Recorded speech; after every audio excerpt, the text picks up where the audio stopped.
کوئی بھی ملک جو ایک طویل عرصے سے حقیقی تبدیلی کے لیے جدوجہد کر رہا ہے، وہاں اگر کوئی خاتون اسٹار بن کر ابھرے تو اس کا مطلب یہ ہے کہ تبدیلی کی بھوک کتنی گہری ہے۔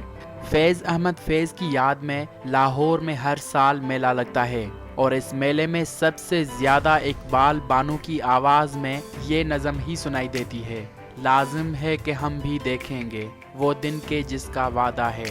لیکن اس بار فیض میلے میں جس نظم کو سب سے زیادہ TRP حاصل ہوئی وہ تھی رام پرساد بسمل عظیم آبادی کی 98 سالہ پرانی نظم سرفروشی کی تمنا اب ہمارے دل میں ہے، دیکھنا ہے زور کتنا بازوئے قاتل میں ہے۔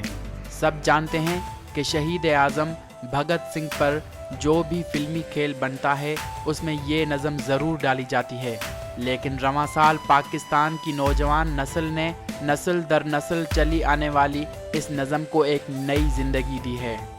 کچھ سرفرے نوجوانوں نے اس نظم کو فیض میلے میں نعرے کے طور پر گایا۔ اس مجمع میں سب سے پرجوش اور بلند آواز عروج اورنگزیب کی تھی۔ اس وقت سے عروج اورنگزیب کم از کم سوشل میڈیا کی حد تک نئی نسل کے لیے جوش و خروش کی علامت بن گئی ہیں۔ کوئی بھی ملک جو ایک طویل عرصے سے حقیقی تبدیلی کے لیے جدوجہد کر رہا ہے، وہاں اگر کوئی خاتون اسٹار بن کر ابھرے تو اس کا مطلب یہ ہے کہ تبدیلی کی بھوک کتنی گہری ہے۔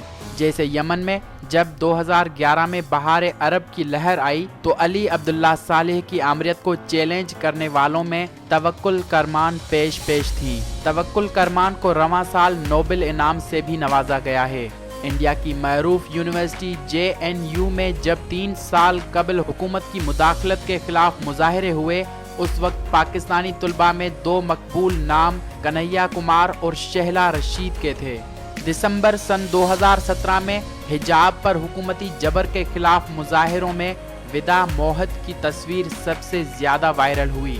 ودا نے تہران میں ایک اونچی جگہ چڑھ کر اور اپنے سفید اسکارف کو پرچم کی طرح لہرایا۔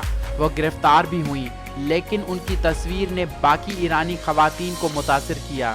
گزشتہ اپریل میں سوڈان کے دارالحکومت خرطوم میں فوج کے ہیڈ کوارٹر کے سامنے کئی دنوں تک جس نوجوان بھیڑ نے مظاہرہ کیا، اس دھرنے کو سفید لباس میں ملبوس ایک 22 سالہ لڑکی اعلیٰ صلاح لیڈ کر رہی تھی۔ بیروت میں بدعنوان حکومت اور سیاست کے خلاف گزشتہ 2 ماہ سے جو تحریک جاری ہے، اس میں بھی خواتین سب سے آگے ہیں۔ ان میں سے ایک خاتون جنہوں نے وزیر کے باڈی گارڈ کو کک ماری، اس کا ذکر تو آج تک ہو رہا ہے۔ پاکستان میں انسانی حقوق کی وکیل عاصمہ جہانگیر کے بارے میں کہا جاتا تھا کہ وہ پاکستان کا سب سے زیادہ دلیر مرد تھیں۔ 2 سال قبل ان کی موت کے بعد کچھ عرصے سے ایک کمی محسوس ہو رہی تھی، لیکن اب عروج اورنگزیب، جلیلہ حیدر، گریٹا تھنبرگ جیسی لڑکیوں کو دیکھ کر یہ احساس ہوتا ہے کہ جو تبدیلی ہماری نسل نہ لا سکی، شاید 21ویں صدی میں یہ لڑکے لڑکیاں لے آئیں۔